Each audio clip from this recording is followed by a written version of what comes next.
ભારતની ભવ્ય સંસ્કૃતિ રેલો દુનિયાને દિવ્ય દે પ્રકાશ જો ભારતની ભવ્ય સંસ્કૃતિ રેલો દુનિયાને દિવ્ય દે પ્રકાશ જો ભારતની ભવ્ય સંસ્કૃતિ રેલો જીવન આદર્શ રામ જા જીવ્યા રેલો જીવન આદર્શ રામ જા જીવ્યા રેલો મહાસીતાજીનું સ્થાન જો ભારતની ભવ્ય સંસ્કૃતિ રેલો સતીઓમાં સીતાજીનું સ્થાન દો ભારતની ભવ્ય સંસ્કૃતિ રેલો યોગેશ્વર કૃષ્ણ અવતર્યા રેલો યોગેશ્વર કૃષ્ણ અહીં અવતર્યા રેલો દીધો ગીતાનો ઉપદેશ જો ભારતની ભવ્ય સંસ્કૃતિ રેલો દીધો ગીતાનો ઉપદેશ જો ભારતની ભવ્ય સંસ્કૃતિ રેલો સ્વામી રામાનંદ ગુરુ મળ્યા રેલો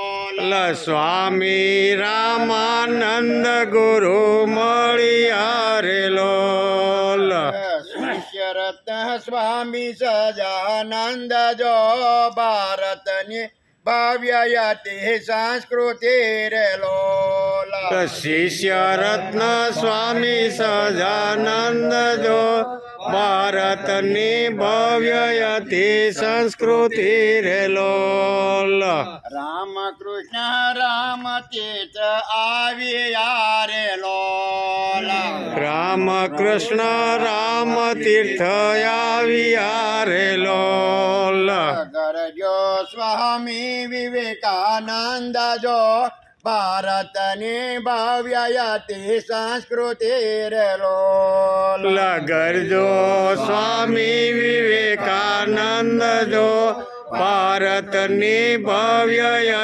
સંસ્કૃતિ રેલો પાંડુરંગ આજ પોકારી રહ્યા રેલો પાંડુરંગ આજ પોકારી રહ્યા રેલો સંસ્કૃતિનું કરવા પુનઃ સ્થાન જો ભારતની ભવ્ય સંસ્કૃતિ રેલો સંસ્કૃતિનું કરવા પુનર્સ્થાન જો ભારતની ભવ્ય સંસ્કૃતિ રેલો સ્વાધ્યાય કેન્દ્રો ઘણા ચાલતા રેલો સ્વાધ્યાય કેન્દ્રોય ઘણા ચાલતા રેલો સાસી મળે સંસ્કૃતિની સહન જો ભારતની ભવ્ય સંસ્કૃતિ રેલો સાચી મળે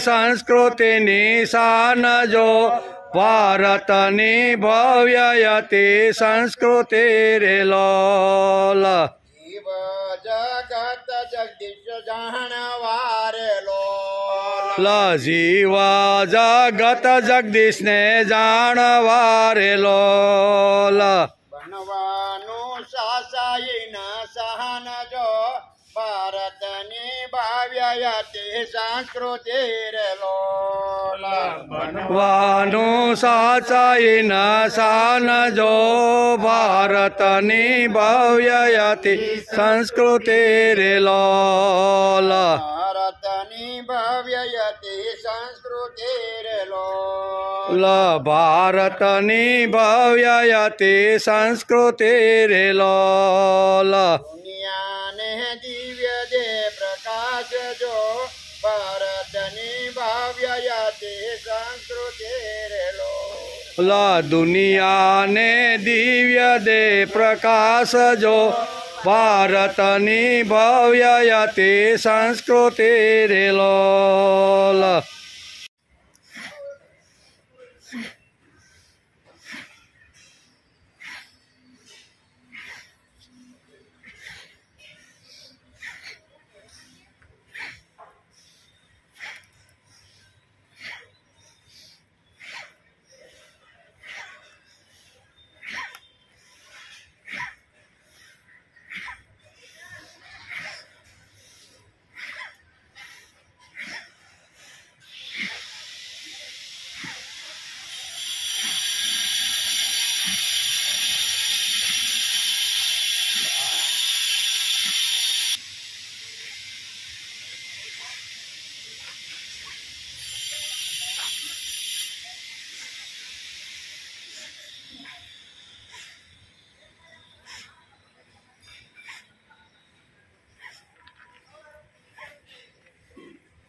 ये यथा मां प्रपद्यन्ते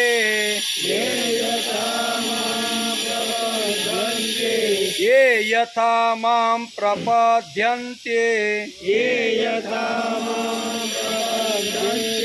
तांस्तथैव भजाम्यहम् तांस्तथैव भजाम्यहम्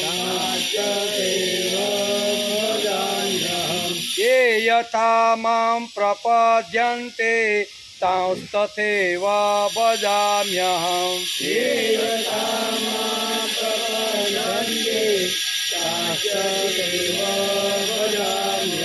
मम वर्त्मानुवर्तन्ते मम वर्त्मानुवर्तन्ते मनुष्या पार्थ सर्वश मनुष्या पार्थ सर्वश मम वर्त्मानुवर्तन्ते मनुष्या पार्थ सर्वश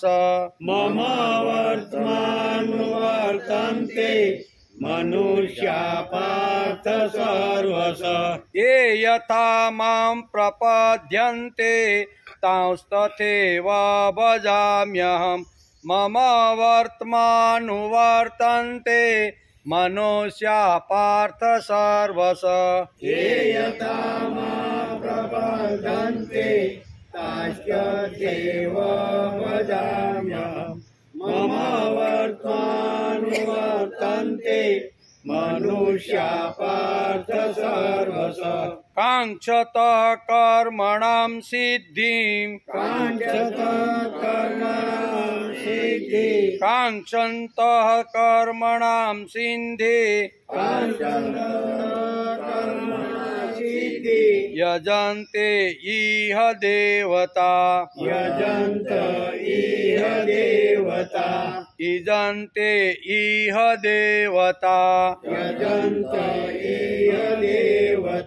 काङ्क्षन्तः कर्मणां सिद्धिं यजन्ते इह देवता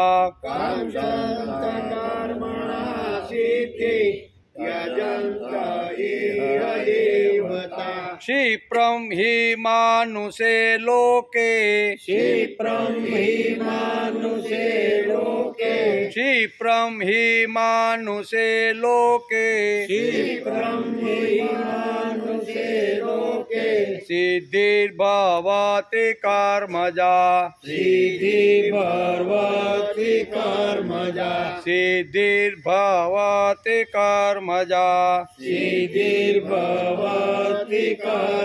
क्षिप्रं हि मानुषे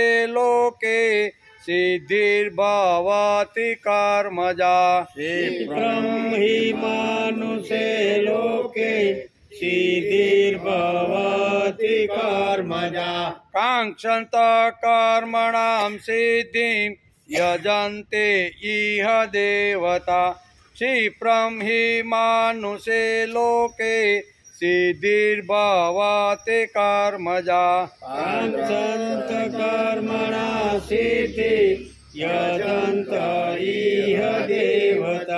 क्षिप्रं हि मानुषे लोके सिद्धिर्भवति कर्मजा 11-12 ये यथा मां प्रपद्यन्ते तांस्तथैव भजाम्यहम् मम वर्त्मानुवर्तन्ते मनुष्या पार्थ सर्वश काङ्क्षन्तः कर्मणां सिद्धिं यजन्तः इह देवता क्षिप्रं हि मानुषे लोके सिद्धिर्भवति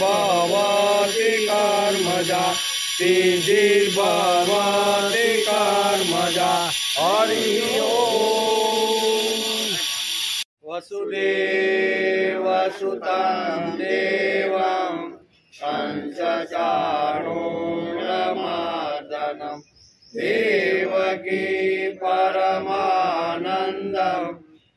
कृष्णं वन्दे जगद्गुरु गुरुर्ब्रह्मा गुरुर्विष्णु गुरुर्देवो महेश्वर गुरुर्साक्षात् परब्रह्म तस्मै श्री गुरुवे नमः। नारायणं नमस्कृत्यं नरं चैव नरोत्तमं देवीं सरस्वती व्यासं ततो जयमुदीरये ततो जयमुदीरये।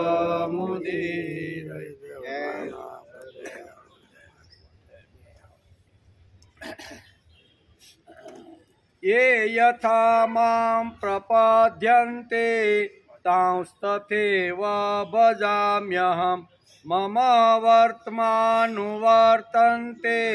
मनुष्या पार्थ सर्वश। ये यथा मां प्रपद्यन्ते, पार्थ એટલે પૃથાનંદન, બરોબર? અર્જુનનું એક નામ પાર્થ છે. હે પાર્થ, હે પૃથાનંદન, જે ભક્તો મામ યથા પ્રપદ્યંતે, મારા એટલે કે મારું જેવા ભાવથી શરણ લેશે, જેવા ભાવથી મારું શરણ લેશે, અહમ તાન તથા, હું તેમને એવા જ ભાવથી આશ્રય આપું છું. જેવા ભાવથી ભક્ત અથવા સાધક મારી પાસે આવે છે એવા જ ભાવથી હું એને આશ્રય આપું છું.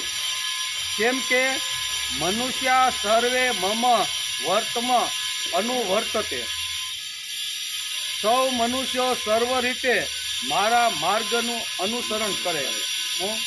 મેં જે માર્ગ બતાવ્યો છે, મેં રસ્તો બતાવ્યો છે, એ રસ્તાનું અનુસરણ કરે. એવું ભગવાન આ ચોથા અધ્યાયના 11મા શ્લોકમાં ભગવાન પોતે જ આ વાત કહે. શું કહે છે કે હે પૃથાનંદન, જે ભક્તો મારું એટલે કે મારું જેવા ભાવથી શરણ લેશે તેવા ભાવથી હું તેમને એવા જ ભાવથી આશ્રય આપું છું. કેમ કે સૌ મનુષ્યો સર્વ રીતે મારા માર્ગનું અનુસરણ કરે. આ વાત આટલી ભગવાને અર્જુનને સમજાવી. શ્રીમદ ભગવદ્ ગીતા ચિંતન શરૂ થયું એનો 218મો દિવસ. ગઈકાલે આપણે ચોથા અધ્યાયના 10મા શ્લોકને નમસ્કાર કર્યા. આસક્તિ રહિત રાગ, દ્વેષ, ભય અને ક્રોધ, એની અંદર જેની આસક્તિ નથી એવા મહાપુરુષનું વર્ણન અહીં ભગવાને કર્યું છે. રાગ હોય કે ભય હોય, ક્રોધ હોય, એમાં બિલકુલ જેની આસક્તિ રહે નથી, બરાબર? આસક્તિ વગરના જે લોકો છે એનું વર્ણન ભગવાને અહીંયા ગઈકાલે આપણે સમજતા હતા કે એ 10મા શ્લોકની અંદર ભગવાને કર્યું. રાગ, ભય અને ક્રોધથી રહિત અનન્ય ભાવથી મારામાં સ્થિત થયેલો, મારા શરણે આવેલો ઘણા પુરુષો જ્ઞાનરૂપ તપ વડે અને પવિત્ર થયેલા મારા સ્વરૂપને પ્રાપ્ત થઈ ચૂક્યા છે. એમ ગીતાકારે ચોથા અધ્યાયના 10મા શ્લોકમાં કીધું. એને આપણે આપણી બુદ્ધિ અનુસાર સમજવાનો ગઈકાલે પ્રયત્ન કર્યો. ભગવાનના શરણે કોણ કોણ થઈ ગયા એનું વર્ણન ગઈકાલે આપણે જોતા હતા કે ભગવાનનું શરણ કોને કોને મળે. તો 4 વિશેષણો અહીંયા ભગવાન શ્રી કૃષ્ણે અર્જુનને બોધ આપીને અથવા ઉપદેશ આપીને 4 વાતો એને સમજાવી છે કે આ 4 વાતો જેના જીવનમાં હોય, જે સાધકના જીવનમાં હોય ને, એ મારા સુધી આવી શકે છે, મારા ખોળામાં બેસી શકે છે. એનું વર્ણન આપણે ગઈકાલે જોતા હતા. ભગવાનના શરણે કોણ કોણ પ્રાપ્ત થઈ ગયા તેનું 4 વિશેષણો કહીને ભગવાને પોતે જ અહીંયા ગઈકાલે ભક્તોનું વર્ણન કર્યું છે. મારા ભક્તો કેવા? તો પહેલું કહે છે મનમયા. મારા ભક્તો કેવા છે? મનમયા. મનમયા એટલે મારામાં અનન્ય પ્રેમ ભાવે સ્થિત થયેલા. કેવા? મારામાં અનન્ય ભાવે પ્રેમ સ્થિત થયેલા જે મનુષ્યો છે ને, એ મારા છે. બીજી વાત કીધું મામુ પાશ્રિત, મારા જ આશ્રય, બીજા કોઈનો આશ્રય કોનો લેવાનો? ભગવાનનો. જેમ રત્નાવલીએ કીધું ને, તમે આ હાડ માંસના શરીરનો આશ્રય લઈ અને મારી અંદર આટલા બધા આસક્ત થઈ અને ગંગાની અંદર તમે આ મળદાને પણ ત્રાપો સમજીને મારા સુધી આવ્યું, આટલી તમને મારા શરીર ઉપર, મારા મોહ ઉપર, મારા રૂપ ઉપર, મારા યુવાની ઉપર તમને આટલી બધી આસક્તિ થઈ છે. એના કરતાં જો આ આસક્તિ તમને મારી જેટલી આસક્તિ છે એટલી જ આસક્તિ જો તમને રામ ઉપર જો થઈ જાય ને તો તમારો બેડો પાર થઈ જાય. કોણે કીધું? રત્નાવલીએ. કોને કીધું? તુલસીદાસે. એમ આ કહે છે કે જેણે રાગ, ભય, ક્રોધ આ બધું જેની આસક્તિ, જેમાં કોઈ જગ્યાએ જેની આસક્તિ નથી, એવા મહાપુરુષોનું વર્ણન ગઈકાલે ભગવાને આ 4થા અધ્યાયના 10મા શ્લોકમાં સમજાવ્યું. એમાં પહેલી વાત હતી મન્મયા, બીજી વાત હતી મામુ પાશ્રિત, મારો જ આશ્રય. અને એક વાર જો તુલસીદાસે અહીંયા રત્નાવલીનો આશ્રય છોડી અને રામનો આશ્રય લીધો તો આજે 500-600 વર્ષ પછી આ ગુણગાન ગાઈક ને એના. નકર તુલસીદાસને કોઈ યાદ કરત ખરો? કદાચ ગમે તેટલા વ્યાકરણ શાસ્ત્રી, ન્યાય શાસ્ત્રી એની પાસે પુષ્કળ હતા, જ્ઞાનનો ભંડાર હતો, વિદ્વાન હતા, પંડિત હતા. ન્યાયશાસ્ત્ર ને વ્યાકરણ શાસ્ત્રમાં એને કોઈ આંબે નહીં એવી તો એની બુદ્ધિ, તેજ બુદ્ધિ હતી. પણ એ તેજ બુદ્ધિ ક્યાં વાપરતા હતા? તો કે ભોગની અંદર. કેટલા? મને વધારેમાં વધારે ભોગ ક્યાંથી મળે, કેવી રીતનો મળે ને એમાં જ એની આસક્તિ છે. મારો ભક્ત કેવો, મારો સાધક કેવો, મારી ઉપાસના કરે છે કેવો હોય, તો એનું વર્ણન ભગવાને પોતે જ પોતાના મુખથી અહીંયા અર્જુનને આ 4 વાતો સમજાવવાનો પ્રયત્ન કર્યો, જેને આપણે ગઈકાલે. ચોથી વાત છે જ્ઞાન તપસા, જ્ઞાન રૂપી તપથી મને પામવાનો પ્રયત્ન કરે. ત્રીજી વાત કઈ કીધી? જ્ઞાન રૂપી તપથી મને પામવાનો જે પ્રયત્ન કરે છે આવા સાધક મારી જ પાસે આવે છે, બરોબર, એને પાછો પુનર્જન્મ થતો. આટલું સ્પષ્ટ ભગવાને બહુ સરસ રીતે કીધું. મારી પાસે જ આવી જાય, પછી મોકલવા કે નહીં મોકલવા એ મારે નક્કી કરવાનું છે, પણ એનો પુનર્જન્મ તો થતો જ નથી એવું ભગવાન. અને ચોથી વાત કીધી પૂતા. એટલે પૂતના માસી હતી, તમને ખ્યાલ હોય તો ભાગવતની અંદર ત્યાં પૂતના છે અને અહીંયા પૂતા છે. 2 શબ્દ અહીંયા છે. આ પૂતા એટલે પવિત્ર થઈ ગયેલો અને પૂતના એટલે અપવિત્ર થયેલી સ્ત્રી. જો પૂતનાનો અર્થ શું થાય? આપણે સંસ્કૃતની ડિક્શનરી ખોલી અને સંસ્કૃતના શબ્દોનું ગુજરાતી ભાષાંતર કરીએ તો પૂતના એટલે જે પાપથી ખરડાયેલી છે, તે પાપથી ભરેલી છે, તે આસક્તિથી ભરેલી છે, બરાબર, બીજાને મારી અને પોતાની યશ અને કીર્તિ વધારો એવી જે સ્ત્રી છે એના માટે પૂતના. કેવું? પૂતના એટલે પૂતના સંસ્કૃત શબ્દ છે, એટલે જે પાપ અને આસક્તિથી ભરેલી છે એનું નામ છે પૂતના. અહીંયા શ્રીમદ ભગવદ્ ગીતા પૂતા શબ્દ અહીંયા વાપરે છે. કેવો? ના નથી. કેવો? પૂતા એટલે પવિત્ર થયેલો જે આત્મા છે ને એ મારી પાસે અંતઃકરણથી મને પામીને મારે સુધી આવે છે, એનો પુનર્જન્મ નથી એવું ભગવાને ગઈકાલે આ શ્લોકની અંદર આપણે સમજાવતા હતા. એને આપણે સમજવાનો બરોબર પ્રયત્ન આપણી બુદ્ધિ અનુસાર કર્યો. એમ કે આમાં ભગવાને આ શ્લોકમાં એટલે કે 4થા શ્લોકમાં વિશેષણો કહીને ઘણાય ભક્તો સાધકો મારા સ્વરૂપને પામી ચૂક્યા છે. ભગવાન શું કહે છે? આવા જે ભક્તો છે મને પામી ચૂક્યા છે. એમ ખાલી હું વાત કરતો નથી, પણ આવું જેમનું જીવન જેણે બનાવવાનો પ્રયત્ન કર્યો છે એવા લોકો મને પામી ચૂક્યા છે ને એનું વર્ણન ભગવાને 4થા અધ્યાયમાં કર્યું. તેનું સંસારમાં આકર્ષણ કે રાગ દૂર થઈ જાય છે.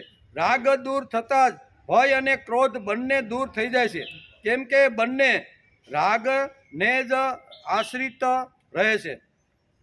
પહેલાં પણ ઘણા ભક્તો જ્ઞાન તપથી પવિત્ર થઈને ભગવાનને પ્રાપ્ત થઈ ચૂક્યા હતા. ભગવાન એનું વર્ણન કરે છે. આજે હે અર્જુન, હે પાર્થ પૃથાનંદન અર્જુન, ખાલી હું તને જ આટલી વાત કહું છું એટલું નથી, પણ મારી પહેલાં અથવા તારા પહેલાં ઘણા બધા આવા રાતા સંત છે, મહાત્માઓ છે, મહાપુરુષો છે, આવા સાધકો અને ભક્તો છે ને એ આ 4 વાતો પોતાના જીવનમાં લાવી અને એ પણ મને પામી ચૂક્યા છે. ખાલી તને મને પામવા ચૂક એટલા માટે હું તને આ વાત કહેતો. મને કોણ કોણ પામી ગયા છે એનું વર્ણન ભગવાને અહીંયા 4થા અધ્યાયના 10મા શ્લોકમાં કર્યું. એને આપણે ગઈકાલે સમજવાનો પ્રયત્ન કરતા હતા. આથી સાધકોએ વર્તમાનમાં જ્ઞાન તપથી પવિત્ર બનીને ભગવાનને પ્રાપ્ત કરી લેવા. આ કાળમાં આપણે શું કરવાનું? આ શ્લોક સાંભળ્યા પછી, આ શ્લોક વાંચ્યા પછી માણસે પ્રયત્ન કરી લેવો જોઈએ કે હું પવિત્ર છું કે નહીં, હું ભગવાનનો આશ્રિત છું કે નહીં, ભગવાન ઉપર મને પ્રેમ છે કે નહીં, અને બીજે કોઈ આસક્તિ ન રાખતા ભગવાનના ચરણમાં મેં આસક્તિ રાખી છે કે નહીં. આ 4 વિશેષણો આ શ્લોકની અંદર ભગવાને સમજાવવાનો પ્રયત્ન કર્યો છે. એમાં એકાદી વાત જો લઈને આપણે સમાજમાં ફરશું ને, જીવન જીવવાનો પ્રયત્ન કરશું તો ભગવાન કહે છે યો મદ ભક્ત સમે પ્રિય. આનાથી મને કોઈ વિશેષ પ્રકારનો શું કહેવાય ભક્ત પ્રિય. આવું વર્ણન આપણે 10મા શ્લોકની અંદર આપણે ગઈકાલે જોતા હતા. ભગવાનને પ્રાપ્ત કરવામાં બધા સ્વતંત્ર છે, બરોબર. સ્ત્રી હોય કે પુરુષ, બાળક હોય કે વૃદ્ધ, બધા જ ભગવાનને જો પ્રાપ્ત કરવાના હોય ને તો એ પોતાની રીતે સ્વતંત્ર છે. એની ઉપર કોઈનો આવી રીતનો શું કહેવાય એની પરતંત્રતા છે એવું નથી. એમ બાળક પણ આપણે જોઈએ ને, પ્રહલાદ છે, ધ્રુવ છે, એ પણ બાળક જ હતા ને. બધા સ્વતંત્ર છે, ભક્તિ કરવા માટે બધા સ્વતંત્ર છે. રાજા હોય, પુરુષ હોય, સ્ત્રી હોય, મીરાબાઈ સ્ત્રી હતા, બરોબર ને. આ બધા જે ભક્તો થઈ ગયા એ કોઈ પણ પુરુષ હોય, સ્ત્રી હોય, બાળક હોય, વૃદ્ધ હોય કે સંન્યાસી હોય, બધા જ અહીં કહે છે કે બધા જ અહીંયા ભક્તિ કરવામાં બધા સ્વતંત્ર છે. કે ના ના આપણાથી ભક્તિ થાય નહીં તો એ ખોટી વાત છે. માણસને કરવાની જ હોય ને તો માણસ ગમે તેવો સમય કાઢીને પણ ભક્તિ કરી શકે છે. તેથી ભગવાનને પ્રાપ્ત કરવામાં બધા સ્વતંત્ર છે, કોઈ પરતંત્ર નથી. કારણ કે માનવ શરીર ભગવાન પ્રાપ્તિ માટે જ મળ્યું છે. આ માનવ શરીર આપણે જે મળ્યું છે ને એ શેના માટે મળ્યું છે? ભગવાનની પ્રાપ્તિ કરવા માટે જ માનવ શરીર મળ્યું છે. નકર બાકી તો 63,84,000 બીજી તો છે. 63,09,900 યોની બીજી બધી બહુ છે એમ. પણ એમાં ન નાખતા મને મનુષ્ય શા માટે બનાવ્યો? તો કે મનુષ્ય એટલા માટે કે મનુષ્ય ભક્તિ કરી, સાધના કરી અને વ્રત લઈને મારી સુધી પહોંચી શકે. એટલે કે પ્રાપ્ત માટે જ મળ્યું છે. એટલી વાતોનો વિચાર આપણે ગઈકાલે કર્યો. આટલી વાતોનો આપણે ગઈકાલે વિચાર કર્યો. આજે એક આપણે નવા અંદર આજે આપણે વિચાર કરવાનો છે. એ શ્લોકની અંદર ભગવાન બહુ સ્પષ્ટ કહે છે, મમ વર્તમાનું વર્તનતે મનુષ્ય પાર્થ સર્વસ્વ.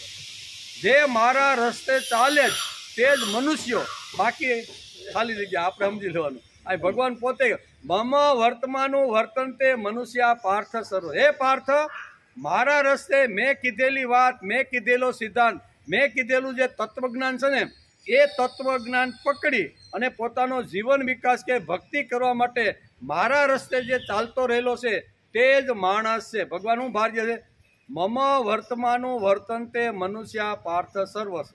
બહુ સ્પષ્ટ ભાષાની અંદર ભગવાને કીધું.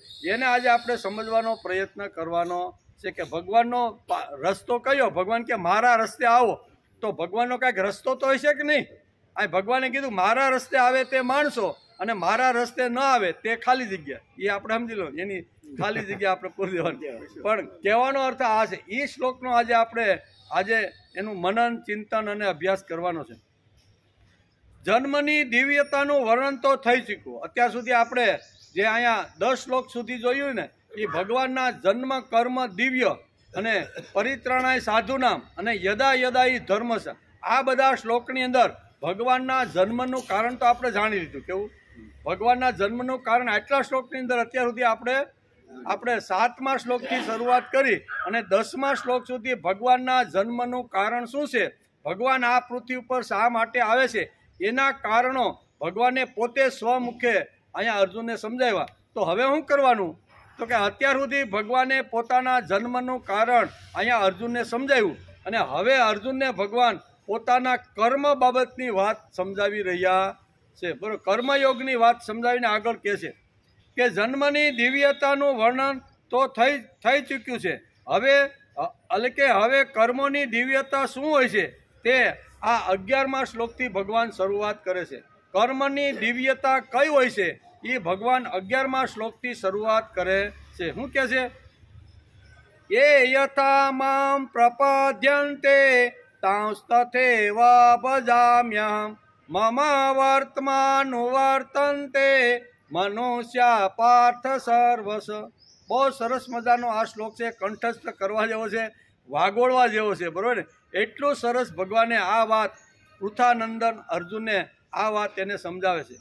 શું કહે છે કે હે પૃથાનંદન અર્જુન, જે ભક્તો મારો એટલે કે મારું જેવા ભાવથી, શું કહે છે, હે પૃથાનંદન અર્જુન, જે ભક્તો મારું જે ભાવથી પૂજન કરે છે, મારું જે ભાવથી સ્મરણ કરે છે, તે જ ભાવથી હું તેને દર્શન આપું. જે ભાવ લઈને મારી પાસે કોઈ સાધક અથવા ભક્ત આવે, એનો જે ભાવ હોય ને એ ભાવથી જ હું એને દર્શન આપું છું. હું તેમની એવા જ ભાવથી આશ્રય આપું છું. કેમ કે સૌ મનુષ્યો, શું કહે છે, સૌ મનુષ્યો સર્વ રીતે મારા માર્ગનું અનુસરણ કરે. મમ વર્તમાનું વર્તનતે મનુષ્ય પાર્થ સર્વ મનુષ્ય મારા માર્ગનું અનુસરણ કરે એવું ભગવાને એક સૂચન પણ માનવ જાતને આપી દીધું છે. મારા માર્ગ ઉપર ચાલીને જો મારી પાસે આવશે તો એને પુનર્જન્મ નથી, એમ ભગવાને બહુ સ્પષ્ટ રીતે સમજાવવાનો પ્રયત્ન કર્યો છે. તેથી ભક્ત ભગવાનનું જે ભાવથી, બહુ સરસ, આમાં પહેલી જ કડીમાં ભક્ત ભગવાનનું જે ભાવથી, જે સંબંધથી, જે રીતે શરણ લેશે, ભગવાન પણ તેને તે જ ભાવથી, તે જ સંબંધથી ભગવાન તેને પણ શરણ આપશે. જે ભાવથી માણસ પ્રભુ પાસે જાય, ભગવાન પાસે જાય, એ જ ભાવથી ભગવાન એને શરણ આપે છે. એટલે આપણે ભાવ કેવો રાખવાનો ને એ અહીંયા બહુ સ્પષ્ટ રીતે સમજાવવાનો પ્રયત્ન કર્યો છે. બીજી વાત છે, જેવી રીતે ભક્ત ભગવાનને ગુરુ માને તો ભગવાન શ્રેષ્ઠ ગુરુ બની જાય છે. હું ભગવાનને ગુરુ માને અને મારા ગુરુ છે એમ સમજીને જો ભગવાનની પાસે જાય તો ભગવાન પણ એના શ્રેષ્ઠ ગુરુ બની જાય. જે ભાવથી જે લોકો મારી પાસે આવે છે એવું જ શરણ હું એને આપું છું. એટલે કહે છે કે જેવી રીતે ભક્ત ભગવાનને ગુરુ માને છે તો ભગવાન શ્રેષ્ઠ ગુરુ બની જાય. કેવા આપણે ગુરુ, મારો ગુરુ છે, મારો શું કહેવાય, મારો જીવન વિકાસ કરવાવાળા, મારા ઉપદેશક છે, આવું સમજીને કોઈ પણ માણસ જો ભગવાન પાસે જાય તો ભગવાન એને ગુરુ, ભગવાન એના ગુરુ બને છે અને ગુરુ તરીકે એને સરસ મજાનું માર્ગદર્શન આપે છે.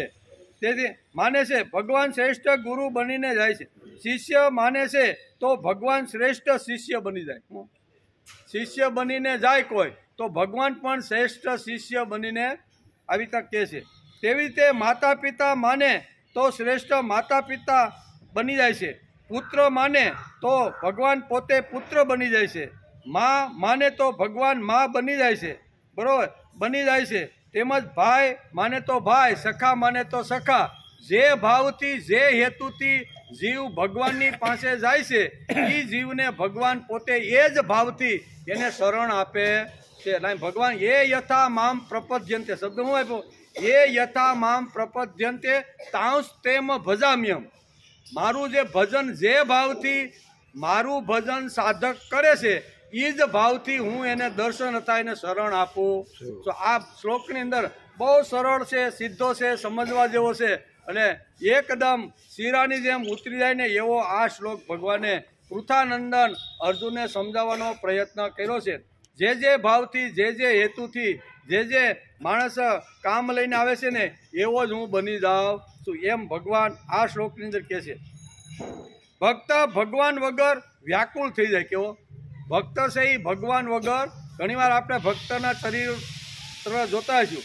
ભક્ત જ્યારે ચિત્ત એકાગ્ર કરી અને ભગવાનને પ્રયત્ન કરે અને એ વખતે ભક્તની ઘણીવાર વાસનાઓ, કામના મનની અંદર બરોબર એટલી આમ ચોંટી ગઈ હોય છે ને તો ભગવાન મનની અંદર આવીને બેસતા નથી. ત્યારે ભક્ત ઘણીવાર આકુલ થઈ જાય કે રોજ ભગવાનની સાથે મારી મુલાકાત થાય છે, નાય ધોઈ સ્વસ્થ સુંદર થઈને ભગવાનની સામે બેસું છું ને, આંખ બંધ કરું ને એટલે ભગવાન તો મારી સામે આવીને ઊભા છે. પણ ક્યારેક એવી પરિસ્થિતિ ભક્તની થઈ હોય, કારણ કે સંસારમાં રહીને ભક્તિ કરવાની એટલે સંસારમાં વાસણ તો ખખડવાના ને 4 વાગે પતિ પત્નીને કાંઈ સવારે ઉઠતી વખતે કાંઈ ઝઘડો થઈ ગયો હોય તો મનની અંદર, ભક્તની અંદર ઘણી બધી, મેં આવું એને કીધું નહોતું, મેં આને વાત આવી છતાંય મારા ઉપર કેમ ખોટો હાર, એમ મનમાં ઘણીવાર આ રીલ ચડી જાય અને ભગવાનની સામે બે તો ઘણીવાર ભક્તના જીવનમાં પણ ભગવાન ડોલતા નથી, ત્યારે ભક્ત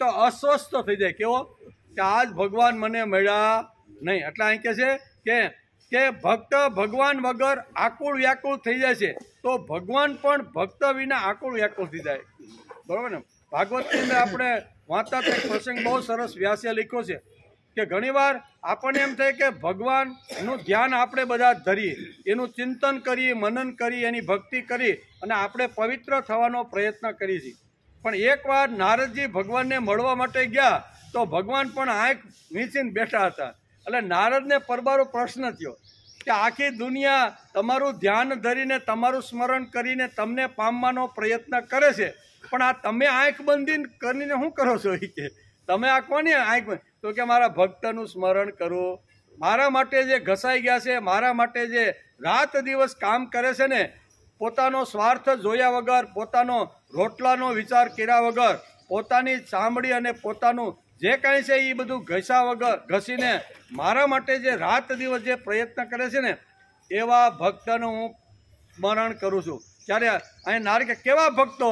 તો ભગવાન પરબારા કહે છે, હું કે પ્રહલાદ નારદ પરાશર પુંડરીક વ્યાસાંબર સુખ સૌનક ભીષ્મ દાલ્ભ્યામ રૂકમાન ગદાર્જુન વશિષ્ઠ વિભીક્ષણ આદિ પુણ્યાની નામ પરમ ભાગવત સ્મરણ. આ ભાગવતની અંદર સુંદર મજાનું વર્ણન અહીંયા વેદ વ્યાસે બહુ સરસ રીતે કર્યું છે કે તમે કોનું સ્મરણ કરો છો? ત્યારે ભગવાન કે પ્રહલાદ, નારદ, પરાશર, પુંડરીક આવા જે મહાન જે ભક્તો થઈ ગયા, મહાન જે આવા મહાપુરુષો થઈ ગયા ને, જેમણે મારા માટે રાત દિવસ એના માટે જોયા વગર મારા માટે કામ કર્યું છે. એટલે ઘણીવાર ભગવાન વગર ભક્ત આકુળ વ્યાકુળ થઈ જાય અને ભક્ત પણ ઘણીવાર ભગવાન ન મળે, ચિત્ત એકાગ્રમાં ધ્યાનમાં ભગવાન ન આવે તો ભક્ત પણ આકુળ વ્યાકુળ થઈ જાય છે. કોણ લખે છે? વેદવ્યાસ. શેમાં લખે છે? ભાગવતા. પ્રહલાદ, નારદ, પરાશર, પુંડરીક, વ્યાસ, વશિષ્ઠ આવી રીતના જે મહાન જે ઋષિઓને સંતો થઈ ગયા ને, હે નારદ એમનું હું ધ્યાન ધરું છું. એટલે આ ધ્યાન ભગવાન કોનું ધરે? આવા લોકોનું. બરાબર ને? કે જેણે પોતાનું જીવન પ્રભુના કાર્ય માટે, પ્રભુના વિચાર માટે રાત દિવસ મહેનત કરી અને ભગવાનની કીર્તિ અને યશ વધે એના માટે જે લોકો પ્રયત્ન કરે છે ને, એવા લોકોનું હું ધ્યાન ધરું છું. કોણ કહે છે? નારદ અત્યારે ભગવાનને દ્વારકામાં ગયા ત્યારે ભગવાનને એકવાર આવી રીતના જોયા એટલે સહજ એના મનમાં પ્રશ્ન થયો અને ભગવાને તરત જ કીધું કે આવા મહાન જે પુરુષો છે ને એનું હું ધ્યાન ધરું છું. આ મહાન કેવા ગણાય? ભગવાન જેનું ધ્યાન કરે એ માણસ કેટલો મોટો ગણાય. ખાલી કલ્પના કરો એમ. આપણે ભગવાનનું ધ્યાન કરી શા માટે? મને ભગવાન મળી જાય, એકવાર ઝાંખી થાય, એકવાર દર્શન થાય, એકવાર ભગવાન મને જો જોવા મળે ને તો મારું જીવન ધન્ય. આટલા માટે આપણે પ્રયત્ન કરી છે. અને ભગવાન શા માટે પ્રયત્ન કરે? કે આવા લોકો જગતની અંદર આવી અને નિસ્વાર્થ ભાવે સમાજની અંદર યશ અને કીર્તિ મારી વધે એના માટે જેમણે રાત દિવસ પ્રયત્ન કર્યો છે ને, એવા લોકોનું હું સ્મરણ કરું છું, એવા લોકોને આંખ બંધ કરીને યાદ કરું છું. એમ ભાગવતની અંદર નારદ બહુ સરસ રીતે અર્જુનનો ભગવાન શ્રી કૃષ્ણ પ્રત્યે સખા ભાવ હતો. કેવો? અર્જુનનો ભગવાન પ્રત્યે કેવો હતો? પછી તો શિષ્યત્વ તો એને ચોથા શ્લોકની અંદર આપણે ખબર છે કે બીજા અધ્યાયના ચોથા શ્લોકની અંદર શિષ્યત્વ એને સ્વીકાર્યું છે. શિષ્ય અત્યાર સુધી હતો. અત્યાર સુધી મહાભારતનું યુદ્ધ થયું અને ભગવાને જ્યારે આવી રીતની ગીતા કહેવાની શરૂઆત કરીને ત્યારે એનું મન આવી રીતનું મોહિત થઈ ગયું અને મોહિત થયેલા અર્જુનને લાગ્યું કે હવે સખાથી હાલશે નહીં, પણ શિષ્યત્વ એકવાર જો આ કૃષ્ણનું સ્વીકારી લો ભગવાનનું તો મારો ઉદ્ધાર થઈ જશે. અત્યાર સુધી શું હતો? એ સખા હતો. પણ ચોથા શ્લોકની અંદર બીજા અધ્યાયના ચોથા શ્લોકમાં કહે છે શિષ્ય તેસામ તામ પ્રભની, હું તમારો શિષ્ય બનીને તમારા શરણે આવ્યો છું. એટલે કહે છે કે અર્જુનનો ભગવાન શ્રી કૃષ્ણ પ્રત્યે સખાભાવ હતો. તેથી અર્જુન તેને સારથી બનાવવા માંગતો હતો. આ મારો સખો છે, મિત્ર છે ને, તેથી હાલની હું દ્વારકા જાઉં, એને માગી આવું અને કુરુક્ષેત્રમાં યુદ્ધ તો થવાનું છે, તેથી રથનો સારથી એને અત્યાર સુધી હું સમજતો હતો અર્જુન સખા થાય એટલે મિત્રતા તો ગમે ત્યાં કામ માટે જરૂર હોય તો એક મિત્ર બીજા મિત્રને કે નહીં, એટલે કે હું એક સખા તરીકે એને કુરુક્ષેત્રમાં મારા રથના સારથી તરીકે એને લાવવું એમ કે તેથી અર્જુન તેને સારથી બનાવવા માગતો હતો. તેથી ભગવાન અર્જુનના સારથી બની ગયા હતા. સારથી બન્યા. વિશ્વામિત્ર ઋષિએ ભગવાન શ્રી રામને પોતાના શિષ્ય બનાવી દીધા. જે ભાવથી જે માણસ ભગવાનની પાસે જાય એ જ ભાવથી ભગવાન એને શરણ આપે છે. વિશ્વામિત્ર ઉંમરમાં મોટા, બધી રીતે મોટા, પણ જ્યારે અયોધ્યામાં આવ્યા અને નાના આ બે બાળકોને જ્યારે માગે છે ને ત્યારે અહીં કહે છે કે વિશ્વામિત્ર ઋષિએ ભગવાન શ્રી રામને પોતાના શિષ્ય માની લીધા. વિશ્વામિત્રે પણ શિષ્ય માની લીધા. ભગવાન તેમના શિષ્ય બની ગયા. કાંઈ વાંધો નહીં, હું તમારો શ્રી રામ એના શિષ્ય બની ગયા ને. એટલે ઘણી જગ્યાએ શું કહેવાય, વાલ્મીકી રામાયણ અને તુલસીકૃત રામાયણની અંદર ઘણી જગ્યાએ આ ઉલ્લેખ અહીંયા આપણા ઋષિઓએ કરેલો છે. આ રીતે એટલે કે આ રીતે પોતાના શિષ્ય માની લીધા. એટલે કે શ્રદ્ધા ભાવ અનુસાર ભગવાન તો તેવા જ બનવાનો સ્વભાવ છે. તેથી ચોથા અધ્યાયના 11મા શ્લોકમાં અહીંયા એ યથા મામ પ્રપદ્યંતે અહીંયા ભગવાને પહેલો શબ્દ વાપર્યો છે. ભગવાન આ શ્લોકમાં કહે છે કે જેવી રીતનો જે મારી પાસે આવે અને જે વર્તન કરે તેવી રીતનો હું તેની જોડે સંબંધ રાખું છું. એટલે આજથી આપણે સમજી લેવાનું કે કોઈ દી નબળો વિચાર કરવાનો નહીં. ભગવાન સાથે શ્રેષ્ઠ સંબંધ બાંધવાનો. ભગવાન આપણી જોડે બાંધે કે ન બાંધે, પણ આપણે ભગવાન જોડે શ્રેષ્ઠ સંબંધ બાંધવાનો પ્રયત્ન કરવો જોઈએ. નકર નબળી વાત લઈને જો ભગવાન પાસે જાય તો ભગવાન આશીર્વાદ પણ આપી દે, બરોબર ને. એટલે આપણે ઘણી વાર જોઈએ ને કે નબળો કોઈ વિચાર લઈને જાય, ભગવાન કે તથાસ્તુ અંદર બેઠો જ છે, ત્યાં બહાર ક્યાંય જવાની માથે હાથ મૂકવાની જરૂર નથી. આપણે અંદર મનમાં જેટલું ચિંતન કરી, મનન કરી, જેવું કરીને એ ભગવાન અંદર બેઠો બેઠો બધું નિહાળી રહ્યો છે. આપણે જેવા હેતુથી, જે માગણીથી, જેવી માગણી કરીએ એવી ભગવાન અંદર જોઈને તથાસ્તુ કહેતો રહેલો છે. એટલે નબળી વાત જો મનમાં આવી ગઈ, બુદ્ધિમાં આવી ગઈ, ઇન્દ્રિયમાં જો આવી ગઈ તો ભગવાન કે તથાસ્તુ. તેથી આપણી દારિદ્રાય કોઈ દી જાતી નથી, કારણ કે આપણે જ માગેલું છે. આપણે જ માગેલું હોય ને તો જ આ વસ્તુ આપણે મળે છે. આપણે જે કાંઈ ભોગવી રહ્યા છીએ ને એ પુનર્જન્મની અંદર ગમે તે આપણે ભગવાન પાસે માગેલું હશે ને માગેલું હોય તે જ મળે એમ, બરાબર. ભગવાન કાંઈ પોતાનું વધારે કાંઈ આપતા નથી. તેથી આ શ્લોક ખૂબ જ અગત્યનો છે. તેથી ભગવાન આ શ્લોકમાં કહે છે કે જેવી રીતનો જે મારી પાસે આવે, મારી પાસે જેવું વર્તન કરે તેવી રીતનો તેની જોડે હું સંબંધ રાખું છું, બીજું કાંઈ નહીં. એટલે આપણે ભગવાનની જોડે કેવો સખાનો અથવા ભક્તનો અથવા સાધક તરીકેનો સંબંધ રાખવાનો પ્રયત્ન કરવો જોઈએ.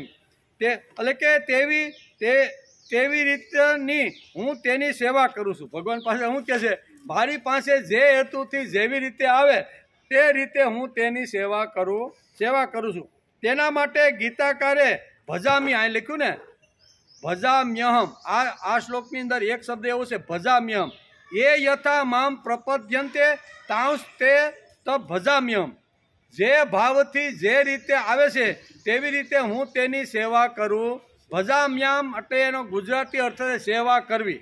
ભગવાન કે જેવા ભાવથી ભક્ત અથવા સાધક મારી પાસે આવે છે એવા ભાવથી હું એની સેવા કરું છું. અને ભગવાન રાત દિવસ આપણી સેવા કરે કે નહીં, સેવા કરે જ છે એમ કે. તેથી એટલે કે તેવી રીતે હું તેની સેવા કરું છું. તેના માટે ગીતાકારે ભજામી એ શબ્દ ભગવાને પોતે જ વાપર્યો છે. બધા જ માણસો લગભગ મારા રસ્તે આવતા રહેલા હોય છે એમ ગીતાકાર કહે છે. અંતે તો બધા ક્યાં આવે છે, મારી પાસે જ, પણ એના કર્મ અનુસાર પાછો એનો પુનર્જન્મ થાય છે. પણ આવે છે ક્યાં બધા ભગવાન કે મારી પાસે આવે છે, એના કર્મ અનુસાર બધાને પુનર્જન્મ મળે છે.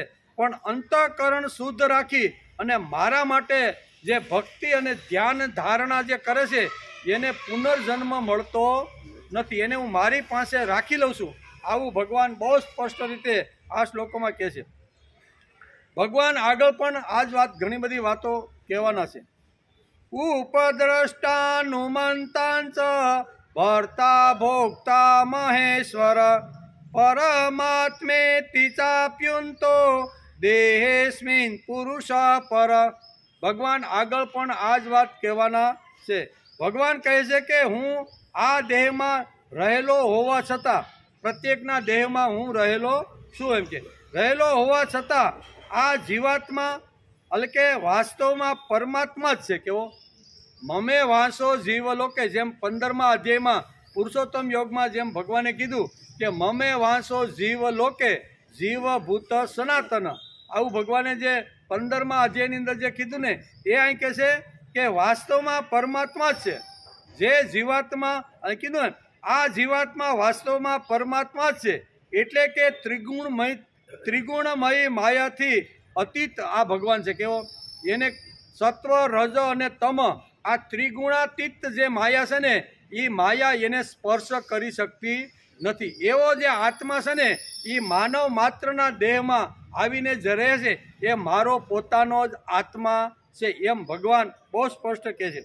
એ જ સાક્ષી હોવાને લીધે ઉપદ્રષ્ટા અને ખરી સંમતિ આપવાનો હોવાને લીધે ભરતા, જીવરૂપે ભોગતા, બ્રહ્મ આદિનો પણ સ્વામી હોવાના લીધે મહેશ્વર અને શુદ્ધ સચ્ચિદાનંદ ઘન હોવાથી પરમાત્મા છે, એમ ભગવાન કહે છે. શું છે? ભગવાન કેવા છે? તો કે દરેક આના આત્માની અંદર રહી ઉપદ્રષ્ટાનું મંતાંશ, આમ કહીને ભગવાન પોતે જ કહે છે કે હું સાક્ષી રૂપે બેઠો છું. મેં તો એને સ્વતંત્રતા આપી દીધી છે. પાપ કરવું હોય કે પુણ્ય કરવું, એ ભગવાન કે મેં એને સ્વતંત્રતા આપી દીધી છે. તો શું કરવાનું? અર્જુન પૂછે તો ભગવાન કે હું ઉપદ્રષ્ટાનું મંતાંશ, હું ઊભો બારણે ઊભો જાઉં છું કે આ જીવ હું કરે છે, હું એને અટકાવી શકતો નથી, કારણ કે મેં એને સ્વતંત્રતા આપી છે. સમય મળે તો એ ભક્તિ કરી શકે, અને સમય મળે તો બાકડે બેસીને ગામ ગપટા મારીને સમયને બરબાદ કરી નાખે. મેં એને સ્વતંત્ર આપી છે. માણસની પાસે 2-4 કલાક તો એ ફાજલ હોય જ છે કે જેને ક્યાં સમય કાઢવો એવો ઘણીવાર વિચાર થાય. તો સજ્જન માણસ હોય છે એ કાવ્ય, શાસ્ત્ર અને વિનોદની અંદર પોતાનો સમય વ્યતીત કરે છે, વાગોળી અને પોતાનું જીવન આવી રીતના વિકસિત કરે છે. અને કહે છે ને કે કાવ્ય શાસ્ત્ર વિનોદેન કાલો ગચ્છતિ ધીમતામ વ્યસનેન ચ મૂર્ખાણામ નિંદ્રયા કલહેનવા. સજ્જન લોકો છે એને પણ સમય મેં જ આપ્યો છે, દુર્જન લોકોની પાસે સમય છે એને પણ મેં જ આપ્યો છે. તો સજ્જન અને દુર્જન આ બંને પોતાનો સમય ક્યાં વ્યતીત કરે છે, એ મેં એને સ્વતંત્રતા આપી દીધી છે. એમાં મારો કોઈ પ્રભાવ, મારું કોઈ આવી રીતનું કાંઈ આવું હોય એવું મેં રાખ્યું નથી. એટલે સજ્જન લોકો શું કરે? સજ્જન લોકોને 2-5 કલાકનો ટાઈમ મળે તો કાવ્ય અંદર પોતાનો સમય ગાળવાનો પ્રયત્ન કરે કે ભાઈ મારી પાસે 2 કલાક ફાજલ પડેલી છે, વ્યવહારિક કે કૌટુંબિક કે સામાજિક કે ધંધાનું કોઈ કામ હવે મારી પાસે 2-3 કલાક નથી, તો શું કરવાનું? તો સજ્જન માણસ, સાધુ પુરુષ માણસ હોય ને, જે સાત્વિક માણસ હોય ને, એ કાવ્ય બનાવવામાં, કવિતા બનાવવામાં, કવિતા વાંચવામાં અથવા કાવ્ય જે નિર્માણ કરેલા છે એની અંદર ઊંડા ઉતરી અને આ જે બનાવેલા જે મહાપુરુષોએ છે, મીરાબાઈ છે, એ શું કહેવાય, નરસિંહ મહેતા છે, એના જે ભજનો, એના જે કીર્તનો અથવા એના જે પ્રભાત્યા છે ને, એની અંદર માણસ રત રહીને 2 કલાક સમય કાઢવાનો પ્રયત્ન કરે. પછી બીજી વાત છે શાસ્ત્ર. જો કદાચ આ એને અનુકૂળ ન હોય તો શાસ્ત્ર લઈને બેસે માણસ 2 કલાક. મહાભારત છે, ભાગવત છે, ગીતા છે, એવું કોઈ પણ શાસ્ત્ર લઈ અને 2 કલાક સુધી અભ્યાસ કરે. અને ત્રીજી વાત છે વિનોદ. વિનોદ પણ કરવો જોઈએ ને. હા, હોગ્યું મોઢું રાખીને બેહી તો હાલે ને. એટલે વિનોદ કરવામાં, એટલે કે સજ્જન માણસ પોતાનો જે સમય છે ને એ કાવ્ય શાસ્ત્રને વિનોદમાં વાપરે છે. જ્યારે દુર્જન લોકો ક્યાં વાપરે છે? તો કે કાવ્ય શાસ્ત્ર વિનોદેન કાલો ગચ્છતિ ધીમા વ્યસનેન ચ મૂર્ખાણા. મૂર્ખ લોકો છે એ વ્યસન, બીડી પીવામાં, મોવા સોળમાં, ગામ ગપટા મારવામાં 2-3 કલાક ઉપર બાકડા ઉપર બેસી અને સમય આવી રીતનો બરબાદ કરે છે. બરાબર? એટલે કાવ્ય શાસ્ત્ર વિનોદેન કાલો ગચ્છતિ ધીમતામ વ્યસનેન ચ મૂર્ખાણામ નિંદ્રયા કલહેનમાં. કાં તો નિંદ્રા, એટલે 2 કલાક સુઈ જાવ ને, અને કાં તો કલહ, બીજાની અંદર કલહ કેમ ઉત્પન્ન થાય એના માટે સમય વાપરે છે. એટલે સ્વતંત્રતા ભગવાને બધાને આપી છે. સ્ત્રી હોય, પુરુષ હોય, માણસ હોય, કોઈ પણ હોય, એને ભક્તિ કરવા માટે ભગવાને સ્વતંત્રતા આપી દીધી છે. પાણીનો ટાઈમ થઈ ગયો છે, વલ્લભભાઈ સર સમજાવવાનો પ્રયત્ન કર્યો. હવે આપણે વાત ચાલે છે શ્રીમદ ભગવદ્ ગીતા અધ્યાય 4 અને શ્લોક નંબર 11 એમાં ભગવાન પોતે કહે છે, એ યથા મામ પ્રપદ્યંતે, જે ભાવથી મારી પાસે ભક્ત અથવા સાધક આવે છે એ પ્રમાણે હું એને દર્શન અને એના કામ કરું છું. અને બીજી વાત કીધી, મમ વર્તમાનનું વર્તનતે મનુષ્ય પાર્થ સર્વસ્વ, મારા રસ્તે ચાલે તે જ માણસો. આ બે વાતો આ શ્લોકની અંદર ભગવાને અહીંયા અર્જુનને પૃથા નંદન અર્જુન કહીને ભગવાનને આ વાતો સમજાવી છે. એનો વિચાર અત્યારે હાલે છે. આધ્યાત્મિક રસ્તે જે લોકો જવા લાગ્યા, જે લોકો ભગવાનને નમસ્કાર કરવા લાગ્યા, તે લોકો અને જે લોકો ભગવાનને નમસ્કાર કરતા જ નથી, એ બંને લોકોમાં ઘણો મોટો ફરક ભગવાન બતાવે છે. એમ કે વશિષ્ઠ ભગવાનના પગે પડ્યા છે, શંકરાચાર્ય તેમને નમસ્કાર કરતા હશે, પણ શંકર ડ્રાઈવર તેને નમસ્કાર નથી કરતો. બરાબર, ઘણીવાર નથી પણ કરતો. આવો ઘણીવાર આપણે પ્રશ્ન ઊભો થાય, આવો ફરક અધ્યાત્મમાં ભક્તિમાં કેમ રખાયો છે? અધ્યાત્મમાં ફરક થતો હોય તો તેનું કારણ શું? એમ અહીં અધ્યાત્મ ક્ષેત્રમાં ભગવાને ફરક રાખ્યો છે. શંકર ડ્રાઈવર જે નમસ્કાર કરે એ ભગવાન કાંઈક જુદો સમજે, અને આદ્યગુરુ શંકરાચાર્ય જે હેતુથી નમસ્કાર ભગવાનને કરતા હોય તો એ પણ કાંઈક જુદો ભગવાન એને સમજે છે. એમ કે તો આવો ફરક કેમ? દરેકની અંદર મમે વાંસો જીવ. આપને પ્રશ્ન થવો જોઈએ કે દરેકની અંદર ભગવાન આવીને બેઠા છે. ભગવાને પોતે જ કીધું છે કે મારો અંશ માનવ માત્રમાં છે. તો આ બંનેનો આટલો મોટો ફરક કેમ? તો કર્મ પ્રમાણે ફરક થાય જ. એમ આપને પણ ઘણીવાર સમાજમાં આવું જોવા મળે. નૈસર્ગિક માણસના મનમાં આ પ્રશ્ન આવે, તેથી ભગવાન અહીં જવાબ આપે છે. એટલે કે અહીં મારી સામે જે નમે છે તે બરાબર છે, મારી સામે માણસો નમે છે, આ વાત બરાબર છે, પણ એ યથા મામ પ્રપદ્યંતે, મારી સામે તો બધા જ નમે, પણ એનો જેવો કર્મ અથવા જેવો એનો હેતુ અથવા જે હેતુથી મારી પાસે આવે છે એ હેતુ પ્રમાણે હું એનું કામ કરું છું. મારી સામે માણસો નમે છે, આ વાત બરોબર છે, પણ એ યથા મામ પ્રપદ્યંતે તાંસ તથેમ ભજામ્ય, જે ભાવથી મારી ભક્તિ કરે છે, મને ભજે છે ને, તે જ ભાવથી હું તેને દર્શન આપું છું. તેથી અહીંયા તુલસીદાસ કહે ને કે ભાઈ આવા રૂપ મારે જોતું નથી. એક તો હાથમાં ધનુષબાણ ધારણ કરેલું હોય ને એવા રૂપમાં જ મારે તમને જોવાના છે. તમે ભલે શંખ ચક્ર ગદા પદ્મ ધારીને મને દર્શન આપવા માટે આવ્યો હોય, પણ મારે આ રૂપમાં તમને જોવા જ નથી. મારે તો હાથમાં ધનુષબાણ લીધો હોય, માથે મુગુટ હોય, અને શ્રી રામ જેને નામ ધારણ કર્યું હોય ને આવા રૂપમાં મારે જોવા છે. નકર રામ અને કૃષ્ણમાં ક્યાં ભાઈ ભેદ ને છે? પણ છતાંય ભગવાન કૃષ્ણ એની સામે આવીને ઉભા રહ્યા તો કે આ રૂપ નહીં ભાઈ, મને તમારું કેવું રૂપ આપો, તમે મને આવું રૂપ આપો. એટલે જે ભાવથી જે હેતુથી આપણે ભગવાનને પોકારીએ અને ભક્ત એ જ રૂપનો આગ્રહ રાખે છે કે મને આવા જ રૂપની અંદર મને ભગવાન દર્શન આપવા જોઈએ. તુલસીદાસનું મોટું આ આપને અહીંયા એનું સામે આવે છે. એમ કે ભગવાન કહે છે કે હું અરીસા જેવો છું. કેવો અરીસો કેવો હોય? તો કે અરીસામાં આપણું જેવું મોઢું હોય ને એવું મોઢું આપણે દેખાય. એમ સારું જો સ્વચ્છ ધોયેલું ને ફર્સ્ટ ક્લાસ હોય અને અરીસામાં આપણે જો જોઈએ તો મોઢું કેવું દેખાય? સ્વચ્છ. મેલું ગેલું હોગ્યું મોઢું કરીને અરીસામાં જોઈ તો અરીસામાં એવું મોઢું દેખાય. એટલે ભગવાન કે હું અરીસા જેવો છું. કેવો અરીસો શું કામ કરે? એ માણસ સામેનો માણસ જેવું જોવે એવું પ્રતિબિંબ એને સામું જોવા મળે. તમારું જેવું મોઢું હોય તેવું જ અરીસામાં દેખાય. આવી રીતે તમે જે દ્રષ્ટિથી મારી પાસે આવો તેવો હું તમારી સામે આવીને ઊભો રહી. તમારી દ્રષ્ટિ કેવી છે? તમારો હેતુ શું છે? જે હેતુ ને જે તમારી દ્રષ્ટિ હશે એવા હેતુથી હું તમારી સામે આવીને ઊભો રહી. ફળ ભોગ બહુ મોટા એટલે કે મોટા માગીએ એવું નથી. વિશ્વમાં તું જે સૌખ્ય છે તે બધું આપણને મળે, આવું સૌખ્ય પણ ભગવાન તો માગવાની ઘણીવાર ઘણા લોકોને અક્કલ હોતી નથી કે ભગવાન પ્રસન્ન થયા છે તો મારે શું માગવાનું. એટલે પાંડુરંગ શાસ્ત્રી ઘણીવાર એક દ્રષ્ટાંત આપે, બરોબર ને, કે એક બ્રાહ્મણ હતા અને બ્રાહ્મણ ખૂબ તપસ્યા કરવા માટે જંગલની અંદર ગયા અને શું કહેવાય, વાર્તાની અંદર ભગવાન તાત્કાલિક પ્રસન્ન થઈ જાય, વાર્તામાં તો થઈ જાય. એટલે તપસ્યા કરી એટલે ભગવાન પ્રસન્ન થયા. આ બ્રાહ્મણને ભગવાન પ્રસન્ન થયા એટલે બે હાથ જોડીને ભગવાનને કહેશે કે ભગવાન, ઘણી બધી મેં તપસ્યા કરી તો મારું જે કાંઈ છે ને દરિદ્રતા છે અથવા જે કાંઈ દૂર કરો. ભગવાન કે હું તને 3 વરદાન આપું. કેટલા?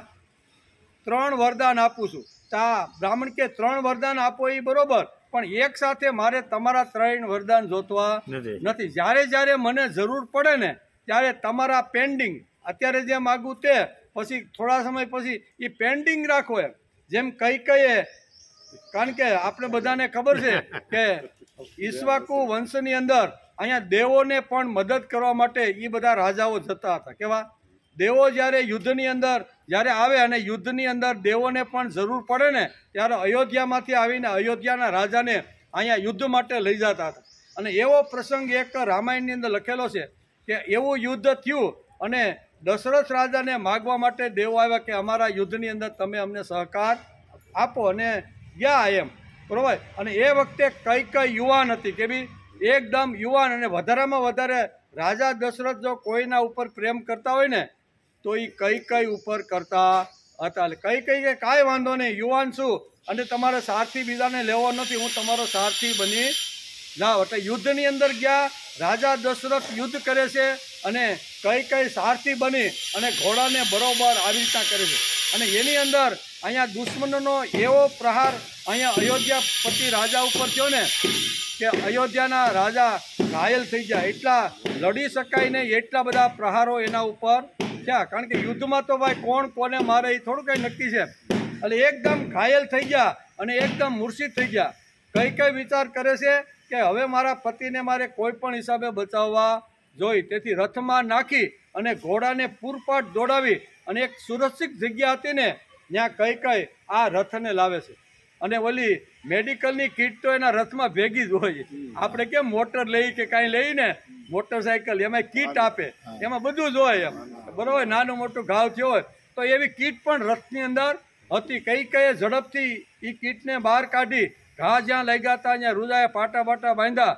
એટલે અહીંયા થોડા સમય પછી મૂર્છિત થયા અને અહીંયા દશરથે કે તે મને નવું જીવતદાન આપ્યું છે, માટે તને હું 2 વરદાન આપું છું. તો ને તું, હું ખુશ થઈ ગયો છું, તું મારી પાસેથી 2 વરદાન માગ. કઈ હોશિયાર હતી કે ભાઈ અત્યારે મને કાંઈ જરૂર નથી, પણ જ્યારે જરૂર પડે ને ત્યારે હું તમારી પાસે એ વરદાન માગીશ. એમ આ બ્રાહ્મણ હતો ને એ બ્રાહ્મણે તપસ્યા કરી, ભગવાન પ્રસન્ન થયા. ભગવાન કે હું તને 3 વરદાન આપું છું. બ્રાહ્મણ કે એક સાથે મારે જોતવા નથી, 3 વરદાન તમારા પેન્ડિંગ, હું જ્યારે માગું ને ત્યારે એ વરદાન તમારે પૂરું. ભગવાન કે તથાસ્તુ. એમ કરીને ભગવાન અંતર ધ્યાન થઈ ગયા. બ્રાહ્મણ ઘેરે આવ્યો, વિચાર કરે છે કે ઘણા સમયથી આ મારી પત્ની જે અષ્ટાંગવાળી છે ને એ કુવે જે વખતે પાણી ભરવા જાય ને આખું ગામ એની ઠેકડીને મસ્કરી કરે છે. આવી 8 અંગ વાળી અને આવી પત્ની અને રૂપવાળી હોય તો સારું, પણ આમાં મારું પણ થોડુંક અધપતન છે અને લોકો પણ નિંદા અને કુથલી મારા અને આ મારી પત્ની દ્વારા ઘણું બધું કરે. ચાલ એને યાદ આવ્યું કે ભગવાન પાસે મેં 3 વરદાન માગ્યા હતા. એટલે ભગવાન પાસે પ્રાર્થના કરી અને કે ભગવાન પહેલું વરદાન આપો. ભગવાન કે બોલ તથાસ્તુ. એ કે મારી પત્ની અષ્ટ અંગવાળી જે વાંકી સૂકીને આ બેડોલ જેના રૂપ છે ને એને તમે રૂપવાન બનાવી ગયો. બધા અંગ છે ને એકદમ ફર્સ્ટ ક્લાસ, આમ સૌંદર્યનો શણગાર હોય ને આમ સીતા અને દ્રૌપદી કરતાં વિશેષ એનું રૂપ હોય ને એવી તમે એને બનાવી ગયો. ભગવાન કે તથાસ્તુ. એની પત્નીને એને કેવી બનાવી દીધી? સરસ મજાની. આખું ગામ ને નગર તો જોવા લાગ્યું કે આ બ્રાહ્મણની પત્ની કેટલી સુંદર. કે આમ કરીને રોજ કુએ પાણી ભરવાનું તો ખરું જ પાછું, બરોબર ને, પાણી ભરવા રોજ જવાનું. અને એ વખતે અહીંયા મુસલમાનનો જે સુબા રાજા જે હતો ને એ વખતે જૂના રજવાડા હતા. કોઈ મુસલમાન રાજ કરે ને કોઈ રજપૂતો રાજ કરે. એવો આ સુબો ત્યાંથી રાજા નીકળ્યો એમ.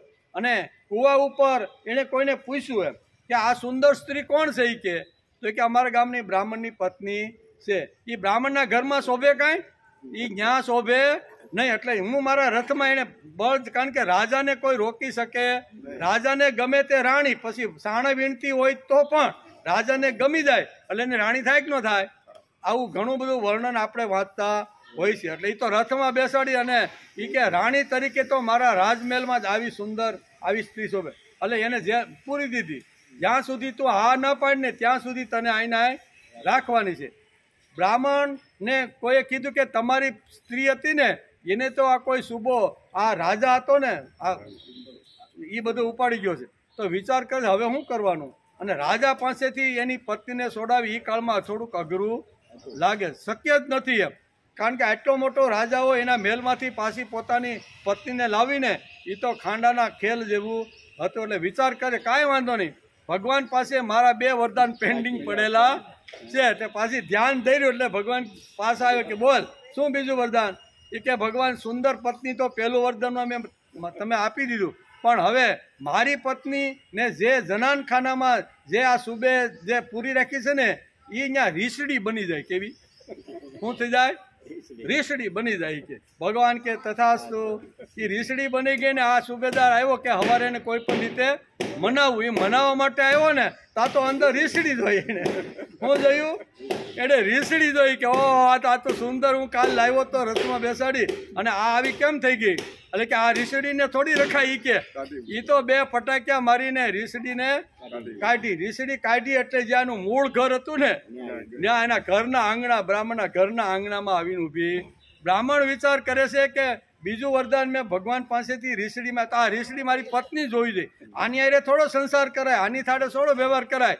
એટલે પાછી શું કહેવાય ધ્યાન થયું કે ભગવાન હજી મારું એક વરદાન બાકી છે.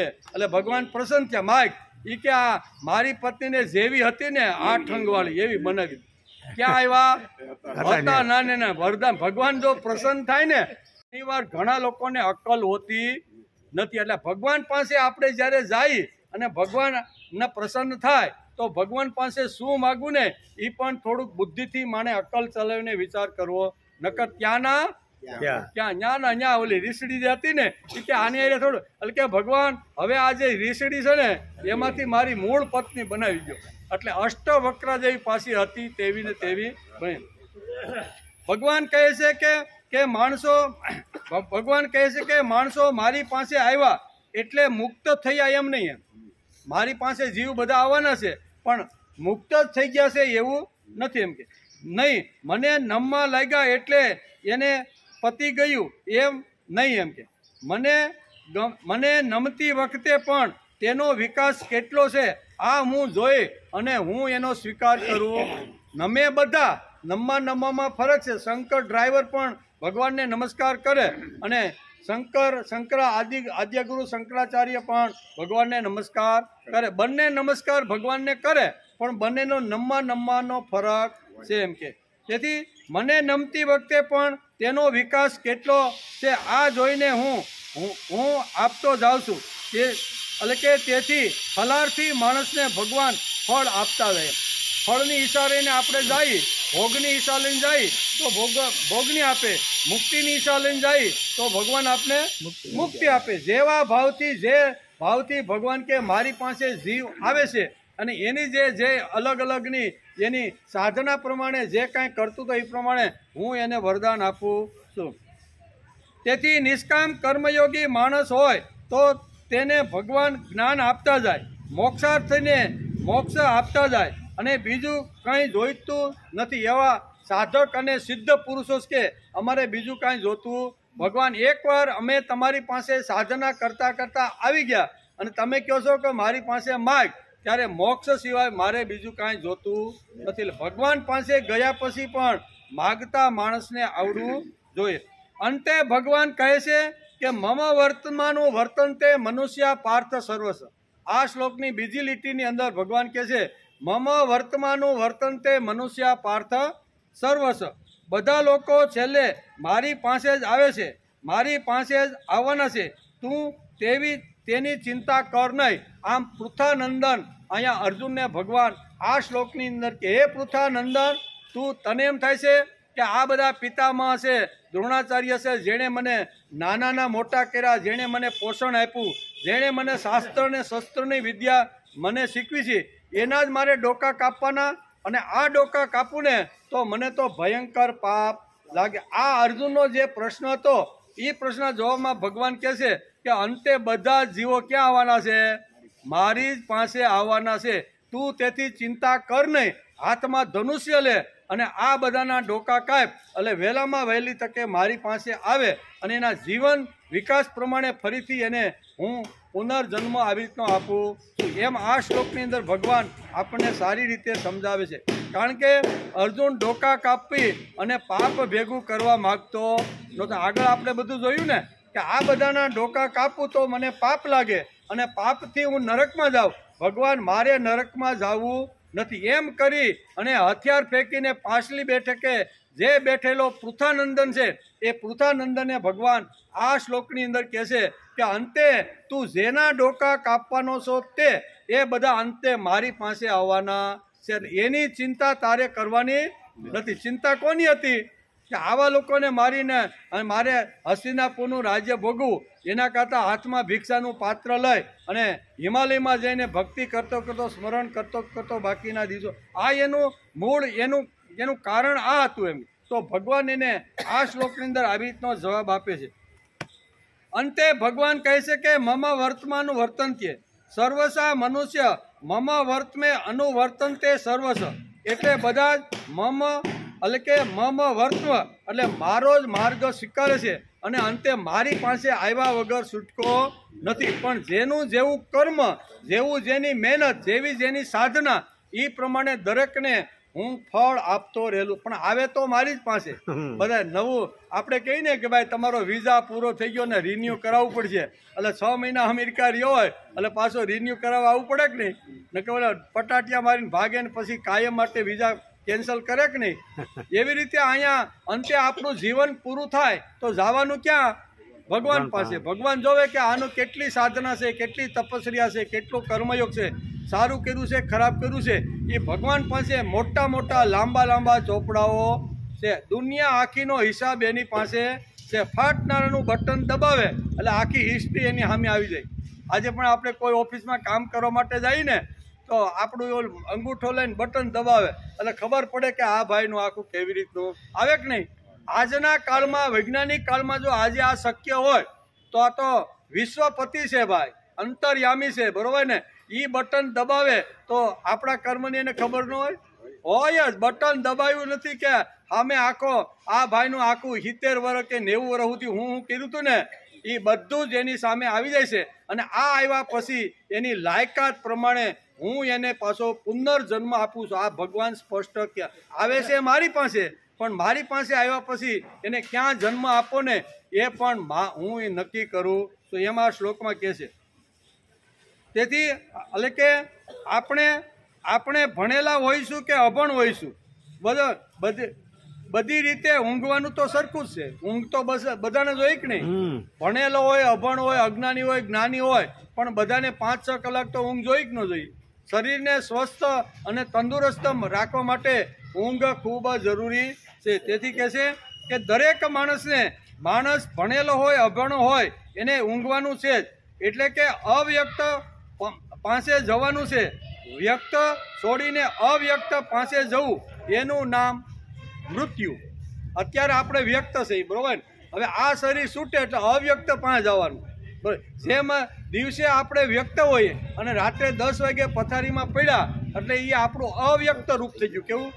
આપણને ખબર નથી કોણ માતા પિતા ભાઈ છોકરા શું કરે, એ બધું રાત્રે મગજમાં હતું, પણ 10 વાગે એટલે એ બધું અવ્યક્ત થઈ ગયું. અને અવ્યક્ત થઈ ગયું એટલે રાતે ઊંઘની અંદર આપણે ભગવાનની પાસે ગયા. એવી રીતે નાનું મૃત્યુ આપણું ઊંઘમાં થાય છે, પણ મોટું મૃત્યુ આપણું જ્યારે થાય છે ત્યારે વ્યક્તમાંથી માણસ અવ્યક્તમાં જાય એટલે ભગવાનની જ પાસે જાય છે એમ કે છે. તેથી કહે છે મમ વર્તમાનું વર્તનતે મનુષ્ય પાર્થ સર્વસ. જે માણસો છે આ સરળ અર્થ છે. મમ વર્તમાનું એ ન અનુવર્તનતે તે ન મનુષ્ય. બીજો અર્થ અહીંયા વેદવ્યાસ લખે છે અને ભગવાન પોતાના મુખારવિંદમાંથી કહે છે કે આ મમ વર્તમાનું વર્તનતે મનુષ્ય પાર્થ સર્વસ, એનો બીજો અર્થ આપણા શાસ્ત્રકારોએ એવો કર્યો છે. આ એનો બીજો ધ્વનાર્થ છે. જે મારે રસ્તે આવતા નથી તે માણસ નથી. બીજો મમ વર્તમાનનું વર્તન તે મારા રસ્તે આવે છે અને મારા રસ્તે જે નથી આવતા તે માણસો નથી, એવું આ શ્લોકની અંદર ભગવાન સ્પષ્ટ આપને સમજાવે છે.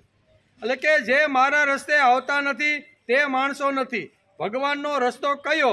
તો કે પ્રેમ એ પહેલો રસ્તો છે અને બીજો ભગવાનનો રસ્તો છે તેજ. જીવનમાં પ્રેમ અને તેજ જેમણે પ્રાપ્ત કર્યા હોય અને એ જીવ જ્યારે વ્યક્તમાંથી અવ્યક્તમાં જાય છે ને ત્યારે ભગવાનનો રસ્તો છે. જે મારે રસ્તે આવતા નથી તે માણસો ભગવાનનો રસ્તો કયો? તો કે પ્રેમ એ પહેલો રસ્તો અને બીજો રસ્તો તેજ. આ બે જ ભગવાનના રસ્તા. કાં તો પ્રેમથી ભગવાનની પાસે જઈ શકાય, કાં તો તેજસ્વી વૃત્તિ રાખીને માણસની પાસે ભગવાનની પાસે જઈ શકાય. ભગવાન ઉપર પ્રેમ આત્યંતિક કોને કર્યો આંતરડાનો? તો કે 11 વર્ષ ને 52 દિવસ ભગવાને આંતરડાનો પ્રેમ ગોવાળ અને ગોપીઓ ઉપર કર્યો કે નહીં? પશુઓ ઉપર કર્યો કે નહીં? ગાયો ઉપર ને વાસરડા ઉપર પ્રેમ કર્યો કે નહીં? આપણે જ્યારે ભાગવતનો અભ્યાસ કરતા હતા ત્યારે શું કહેવાય, દિલ રેડી અને ભગવાને ગોકુળની અંદર અને વૃંદાવનની અંદર આ બધા ઉપર પ્રેમ કર્યો કે નહીં? એ પ્રેમને હિસાબે જ લોકોએ કીધું કે હવે તમે જે કહેશો, જે કરશો, જેવું કહેશો ને એમ કરવા માટે અમે તૈયાર. પ્રેમ આપ્યા વગર બીજો માણસ આપણો કોઈ દી થતો નથી. પ્રેમથી માણસ નજીક આવી શકે છે એમ ભગવાન કહે છે. અને બીજી વાત, ભગવાન પાસે જવાનો બીજો રસ્તો છે તેજસ્વીતા. માણસ તેજસ્વી હોવો જોઈએ, ગમે તેવો નહીં, તેજ માણસની અંદર હોવું જોઈએ. બરોબર? આ બે જ રસ્તા ભગવાને અહીંયા શ્રીમદ ભગવદ્ ગીતાની અંદર મમ વર્તમાનું વર્તનતે મનુષ્ય પાર્થ સર્વ એક રસ્તો કીધો કે મારી પાસે જેનો પ્રેમ છે અને જેની પાસે આવી રીતની અસ્મિતા અને તેજ છે તે લોકો મારી પાસે આવે છે. જે લોકો જીવનની અંદર પ્રેમ અને તેજ સંભાળવાનો પ્રયત્ન કરે છે, ટકાવવાનો પ્રયત્ન કરે છે, એ લોકો મારે જ રસ્તે છે એમ હું માની લઉં છે. જીવનમાં ઘણી બધી અગવડ સગવડ આવે પણ છતાંય પ્રેમ અને તેજને જેણે છોડ્યું નથી, પ્રેમ ઉપર ભાવ રાખીને એણે સતત લોકોની પાસે પ્રેમ ભાવ રાખીને જીવવાનો પ્રયત્ન કર્યો છે, જેને ટકાવવાનો પ્રયત્ન કર્યો છે, એ લોકો મારા જ રસ્તે છે. તેથી બે વાતોમાં ભગવાન આપણી પરીક્ષા લે છે કે મેં માનવ બનાવ્યા પછી એના જીવનમાં પ્રેમ ઊભો થયો, માનવ બનાવ્યા પછી એની અંદર તેજ રહ્યું કે ગમે તેવો ભિખારી થઈને ગમે તે લોકો આપવા આવે તો મફતિયા વૃત્તિ લઈને માણસ તબકડું લઈને ઊભો રહ્યો, એવો ને એવો રહ્યો. ગીતા સાંભળ્યા પછી, રામાયણ સાંભળ્યા પછી, મહાભારત સાંભળ્યા પછી એવો ને એવો રહ્યો કે એમાં કાંઈ ફેર પડ્યો? આપણે સાંભળીએ બધુંય પણ કોઈ જો આવી રીતે નાનું પ્રલોભન લઈને આવે ને તો આપણે ઘણીવાર વાંકા વળી જાય કે નહીં. તેથી પાંડુરંગ શાસ્ત્રીના ઘણા બધા એવા પ્રસંગો છે એ આપણે જોયા છે. એક દિવસ ચૂંટણી ઇલેક્શનના લોકો એક ગામડાની અંદર ગયા. 5 વર્ષ પછી આવવાનું થયું એ લોકોને. 5 વર્ષ પહેલાં આવે, એકવાર 5 વર્ષે એકવાર આવી જાય અને પાછી 5 વર્ષ પછી પાછી ચૂંટણી થાય ને ત્યારે પાછા આવે. એટલે આ પછી કોઈ ડોકું દેતા નથી. 5 વર્ષ પહેલાં આવેલો રાજકારણી ગામની અંદર આવે છે, પાદરની અંદર કહે છે આપણે મુખિયાને બોલાવો, આપણે એનું કામ છે એમ કે. એટલે મુખિયાને બોલાવ્યો, ગ્રામસભા થઈ અને આ રાજકારણી જેને તો એને ખબર હતી કે મહિના પછી ઇલેક્શન આવે છે અને એમાં મારે ઊભું રહેવાનું છે તો આ ગામના બધા મત મને મળવા જોઈએ. એટલે બહુ સરસ એણે 5-15 મિનિટ ભાષણ જે કાંઈ આપવાનું હતું, રાજકીય ભાષણ, એ ભાષણ આપ્યું અને કે તમારા માટે ખૂબ મોટી વ્યવસ્થા આ વખતે મેં ગામ માટે કરી છે. ગામની અંદર દરેક લોકોને 1,000 રૂપિયાની કીટ આપવામાં આવશે. મને જે આવી રીતના જે મત આપશે ને એને 1,000 રૂપિયાની કીટ, એમાં ઘણી બધી વસ્તુઓ અલગ અલગ ટાઈપની હશે. બરાબર? અને એને માથે 100 રૂપિયા કેવા આવવા જવાના. કદાચ ખેતરમાં એ વખતના કાળમાં ખેતરમાં કામ કરતો હોય છે અને એક દિવસ છોડીને કદાચ મત આપ તો એને 100 રૂપિયા. આમ કરી અને ઘણી બધી વાતો કરી ત્યારે ગામના મુખી ઊભા થઈ અને માઇકની અંદર કીધું કે ભાઈ તમે જે પ્રલોભન આપી અને અમને જે કાંઈ વાત કરીને જે કાંઈ મત માગવા માટે તમે જે આવ્યા છો ને, અમે હવે વેચાવાના નથી. અત્યાર સુધી 5 વર્ષ પહેલાં તમે આવ્યા હતા ત્યારે અમે તમારી કીટ સ્વીકારી લીધી પણ હવે તમારી કીટ અમારે સ્વીકારવી નથી. કે 5 વર્ષમાં હું ભાઈ પરિવર્તન આવ્યું, હું એવું આ ગામની અંદર 5 વર્ષની અંદર થયું કે હું તમને આખા ગામમાં માનો કે 500 મત હોય અને 1,000ની કીટ હોય તો કેવડો મોટો રૂપિયો તમારા ગામમાં આવે એ કે અમારે આ તમારો એક પણ રૂપિયો જોતો નથી એમ મુખીએ કીધું. અને મુખીએ કીધું ત્યારે આ રાજનીતિજ્ઞ માણસે પૂછ્યું, કેમ ભાઈ, કેમ નથી લેવાના? તો કે અમારી અંદર ભગવાન બેઠો છે, મમે વાંચો જીવલો, કે આવું અમે ગીતામાં અમારા દાદા પાંડુરંગ શાસ્ત્રીના પ્રવચનો અમારા ગામમાં શરૂ થયા. વિડીયો કેન્દ્રમાં આ પ્રવચનો અમે સાંભળીએ છીએ. શ્રીમદ ભગવદ્ ગીતાના 15મા અધ્યાયમાં દાદાએ આ બહુ સરસ વાત કરી છે કે વિશ્વને ચલાવવાળી શક્તિ તમારી અંદર આવીને બેઠી છે. તમે નિસ્તેજ નથી, લાચાર નથી, દીન નથી, દુબળા નથી. તમે બની શકો છો, કરી શકો છો, થઈ શકો છો. આવી રીતની તેજસ્વી વૃત્તિ અમને આ મહાપુરુષના પ્રવચનમાંથી સાંભળવા મળી છે. તમારી પાસેથી કીટ લઈ લઈ એટલે એનો અર્થ એમ કે અમારા ભગવાનને અમે વેચીને તને આપી દીધો. કેવો? અમારા ભગવાન જે અંદર બેઠો છે ને એને અમે 1,000 રૂપિયાની અંદર અમે વેચી નાખ્યો, અને તમારે ખાલી અહીંયા એક મત ઉપર આ કેવી રીતનો સિક્કો મારવા માટે અમે બધા ખરાય. આવી રીતનું જ્યારે કીધું ત્યારે કીધું કે આ આવું કેમ બન્યું? તો કે એના કારણો બધા હશે. કહેવાનો અર્થ કે માણસની અંદર વિચારો સાંભળ્યા પછી માણસની અંદર મફતિયા વૃત્તિ જાય અને માણસ તેજ આવવું જોઈએ. એટલે ભગવાન કહે છે કે મારી સુધી પહોંચવા માટેના 2 જ રસ્તાઓ છે. એક તો કાં તો પ્રેમથી માણસ પોતાની અંદર જાય, પોતાને પોતાનો બનાવી શકે, અથવા તેજથી એટલે જ્ઞાન આપીને પોતાનો બનાવવાનો પ્રયત્ન કરે છે. ભગવાન કે અમારા 2 જ રસ્તાઓ છે, ત્રીજો રસ્તો નથી. પ્રેમ અને તેજ એમ કે. તેથી સ્વાધ્યાયમાં આવ્યા પછી સત્સંગમાં ગયા પછી કેટલા પ્રેમાળ થતા ગયા, કેટલા તેજસ્વી થતા ગયા તે ભગવાન આપણને બરોબર તપાસે છે. ભગવાન કાંઈ એમને યો મદ ભક્ત સમે પ્રે એમ ખાલી કહી દેતા. ભગવાન પહેલા એને તપાસે ભાઈ હું કે આ કેટલો માણસ તેજ થઈને આવ્યો છે. તેથી મમ વર્તમાનનું વર્તન તે આમ ભગવાન કહે છે. આ શ્લોક વાંચ્યા પછી, આ શ્લોક સાંભળ્યા પછી જો આપણું જીવન તેજસ્વી અને પ્રેમાળ ન બને અને ફક્ત ખાઓ પીવો અને મજા કરો હોય તો ભગવાન ગીતામાં કહે છે કે અનુવર્તન તે. શું કહે છે? આ શબ્દ આમાં એક ભગવાને વાંચ્યો આ શ્લોક. અનુવર્તન તે મારા રસ્તે આવતો નથી, તે આવી રીતનો બીજા રસ્તા ઉપર જાય અને ખતમ થઈ જાય છે. ભગવાન પાસે પ્રેમ માગતા આવડવું જોઈએ, પ્રેમ ભાવ કરતા આવડવું જોઈએ. અરે આખા વિશ્વની વાત જવા દો, એકાદ વ્યક્તિ ઉપર પણ માણસે પ્રેમ કરીને આ કરી બતાવવાનો પ્રયત્ન કરવો જોઈએ. આખા જગત ઉપર પ્રેમ ન કરી તો કાંઈ નહીં, પણ શાસ્ત્ર આપણું ઉપનિષદ કહે છે કે માતૃદેવો ભવ અને પિતૃદેવો ભવ, આચાર્ય દેવો ભવ, અતિથિ.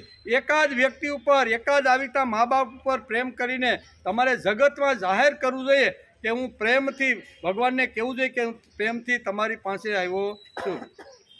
તેથી વાસ્તવિક અધ્યાત્મને રસ્તે જવાવાળાને ગ્રુપ શા માટે જોઈએ?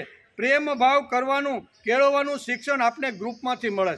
તેથી સ્વાધ્યાય પરિવારની અંદર જ્યારે તીર્થયાત્રા, ભક્તિ ફેરી થાય ને ત્યારે 4-4, 5-5ના ગ્રુપો થાય. એ ગ્રુપો શા માટે છે? એ કાંઈ રાજનીતિકની માટે નથી, પણ અધ્યાત્મ ક્ષેત્રની અંદર મારી સાથે જે બીજા 4 ભાઈઓ છે એની સાથે મને નિષ્કામ કર્મયોગ કે નિષ્મા ભાવ કરતાં મને આવડે છે. એનું શિક્ષણ લેવા માટે પાંડુરંગ શાસ્ત્રી ઘણીવાર પોતાના પ્રવચનમાં કહે છે કે આપણે જે વખતે ભક્તિ ફેરીમાં કે તીર્થયાત્રામાં જાય છીએ અને આપણે જે ગ્રુપો બનાવી છીએ ને એ કાંઈ રાજનીતિકના ગ્રુપો નથી, એ આ છે આધ્યાત્મિક ગ્રુપ. શા માટે? કે બીજા ગામનો છે એને ઓળખતો નથી, બીજી જ્ઞાતિનો છે, છતાંય મારે 9 દિવસ સુધી, 7 દિવસ સુધી કે 5 દિવસ સુધી મારી સાથે એ ભાઈ રહેવાના છે, મારે એની સાથે પ્રેમ કરી બતાવવાનો છે. ભગવાન સુધી પહોંચવા માટેનો આ પ્રેમનો એક માર્ગ છે અને બીજો માર્ગ છે અહીંયા તેજનો. એમ આ શ્લોકની અંદર ભગવાન બહુ સ્પષ્ટતા રીતે કરે છે કે મારી પાસે કોણ આવી શકે? મારી પાસે આવા કોણ? મમ વર્તમાનનું વર્તન તે મનુષ્ય. મારી પાસે એ જ આવી શકે છે કે જેના જીવનમાં ભાવ, જેની અંદર પ્રેમ અને જેની અંદર તેજ છે તે. એટલે આ બધું તપાસીને હું અહીંયા મારી પાસે લઉં છું. પણ જે મારા રસ્તે ચાલતા નથી અને ખાઓ પીવો અને મજા કરો એને એમાં જે રેચા પીચા રહે છે ને એ કોણ છે? એ તમે ભગવાન કે હું ખાલી જગ્યા રાખું છું. એટલે ભગવાનને કહેવાનું છે એ માણસ નથી પણ કેવા છે? પશુ ખાલી ખાઈ પીને જેમ મોજ માણે છે ને એ મોજ માણતા રહેલા છે. તેથી એ યથા મામ પ્રપદ્યંતે. હે અર્જુન, જેવો મને જેવી રીતે ભજે છે તેમને હું પણ તે જ પ્રમાણે ભજું છું. આ રહસ્યને જાણીને બુદ્ધિમાન મનુષ્યો સર્વ પ્રકારથી મારા માર્ગને અનુસરે એવો ભગવાનનો આગ્રહ છે. મારા માર્ગને અનુસરે એવો ભગવાનનો આગ્રહ છે એવું આ શ્લોકમાં કીધું છે. આવતીકાલે 4થા અધ્યાયનો 12મો શ્લોક, બરોબર, એમાં ભગવાન કાંઈક જુદો વિચાર કહેવાના છે. એનો વિચાર આપણે આવતીકાલે